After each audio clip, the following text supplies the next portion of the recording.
Yo, what's going on YouTube? Thanks for tuning back into the channel and checking this one out. Really appreciate you for this. Today's video I'm bringing to you another one from the Avengers, but this time we're going to go dark, to the Dark Avengers. So this storyline happens after the events of the Secret Invasion, where Norman Osborn kind of steals the dub from the Avengers after defeating the Skrulls. Because of this, kind of wins over the public, takes over S.H.I.E.L.D., plugs in his villains, masked as known heroes. This is a pretty interesting story. I highly suggest you check this one out. Norman Osborn recruits 8 members in total for his Dark Avengers team, and starts off by recruiting Ares and Sentry. They're the most powerful ones to have on the team. Ares was easy to Norman to get on the team because, well, Ares is the god of war. He loves fighting. He loves winning. And seeing that they won the war against the Skrulls, this was kind of an easy recruit or easy sell for Ares. In the previous video, I actually did mention, Ares has been the better part of the Avengers team, starting from the new Avengers storyline, so yeah, he's back. When Osborn approached the Sentry, aka Bob Reynolds, he had to be careful, really careful what they say to get him on the side, because, the Sentry was mentally unstable. And if the conversation didn't go well, it could get him killed, right? So the Sentry was always afraid of the Void coming after him if he ever used his powers the wrong way. And Osborn, kind of knowing this, he used this to his advantage, on how he suffered in the past with being the Green Goblin and Norman, and kind of how he had overcome it and gained control over it.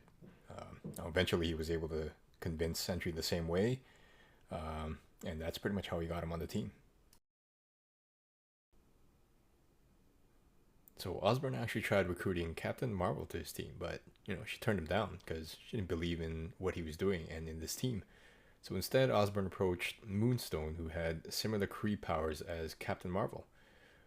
He basically cut a deal with her, making her the team leader and the option to live a lavish life. So with this figure, it came out early this year. I was really excited because I thought it was pretty much the last piece I needed for this team. I'll explain later why I thought it was, but in this case, this is the same mold as the Captain Marvel figure that came out last year, except the legs. It's a decent figure all around.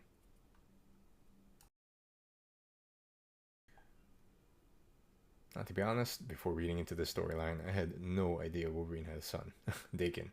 Right?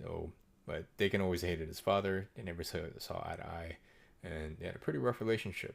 But unlike Logan, Daken kills for fun and enjoyment, and is kind of like a more unhinged version of himself. Now, Osborn, knowing this, he used this to his advantage to getting him on the team, and obviously, Daken joined just despite his father, Logan, who is in the new Avengers team. Earlier I mentioned that after getting the Warbird figure, Hasbro soon announced this figure, and I was really, really excited. I was like, yeah, this is it. I know it's not a lot of people want this, but happy to got a re-up of this. Marvel Boy is the next on Osborn's list. And knowing he was imprisoned by the Avengers for trying to take over the Earth, he used this to gain his trust by freeing him and getting him to join the team.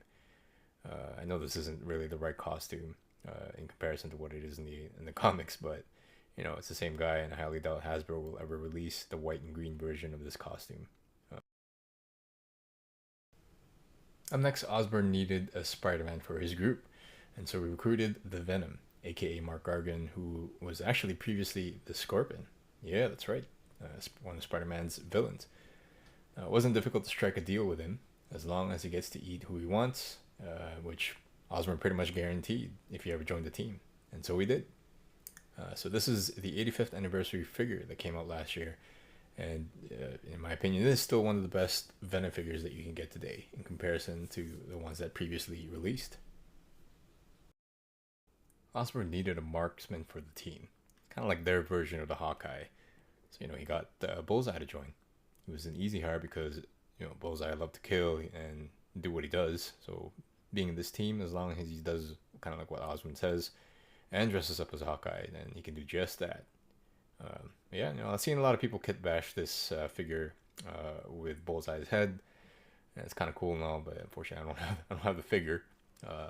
Maybe sometime in the future when I reshoot this setup, we'll see.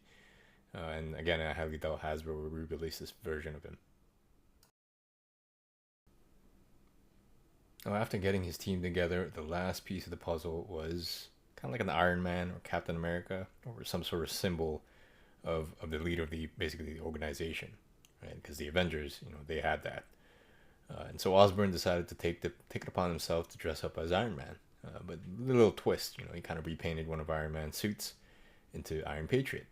So yeah, this is one of the 3 figures from the Cabal set that came out last year with Doctor Doom and Taskmaster. I was really happy I was able to get it from Amazon when they randomly restocked, late last year.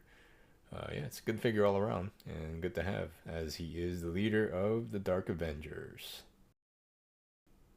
And that about sums it up for the Dark Avengers team. And I highly suggest you check this story out if you haven't. Lots of stuff happened in between that kind of unfolded the next chapters in the world of Avengers and Marvel. I think pretty much Secret Avengers was after this. But we can get into that in another video. Yeah, hopefully you guys like this one. And as usual, let me know what you think in the comments. Good or bad, whatever, I'm open to any kind of criticism. But yeah, as always, I'll leave you with a quick cinematic ting. Later, y'all.